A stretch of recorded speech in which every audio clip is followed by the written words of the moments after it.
নমস্কার, আমি দীপান্বিতা আবারও একটি রেসিপি নিয়ে হাজির হলাম আপনাদের কাছে। আজকের রেসিপি মাছের তেল।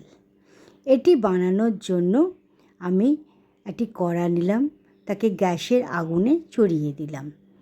এরপর তাতে প্রায় 3 থেকে 4 টেবিল স্পুন আমি সর্ষের তেল যোগ করি। তেলটা যখন গরম হয়ে গেল তখন তার মধ্যে 2-4টে কাঁচা লঙ্কাকে কুচো করে কেটে নিয়ে দিয়ে দিলাম।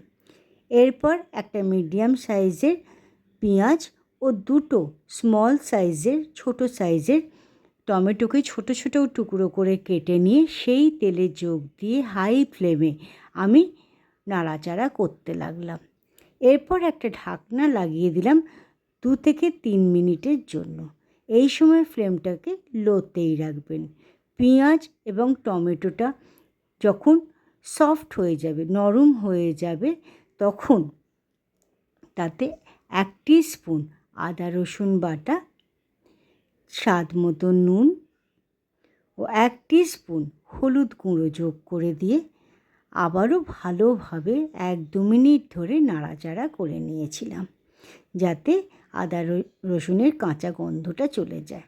1-2 মিনিট নাড়াচাড়া করা হয়ে যাবার পর মাছের তেলটা দিয়ে 2 থেকে 3 মিনিট হাই ফ্লেমে আমি একবার নাড়াচাড়া করে নিয়ে একটা ঢাকনা লাগিয়ে দিলাম 2-3 মিনিটের জন্য। এই সময় ফ্লেমটা কিন্তু ঢাকা যখন দিয়েছি তখন লো করে দিয়েছিলাম। এরপর 2-3 মিনিট বাদে ঢাকা তুলে ভালোভাবে সেটাকে একটু নাড়িয়ে চাড়িয়ে নিলাম।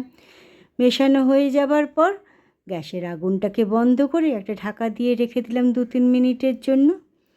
2-3 মিনিট বাদে আমাদের মাছের তেলটি রেডি হয়ে গেল খাবার জন্য। আজকের রেসিপিটি কেমন লাগলো তা অবশ্যই জানাবেন। ধন্যবাদ।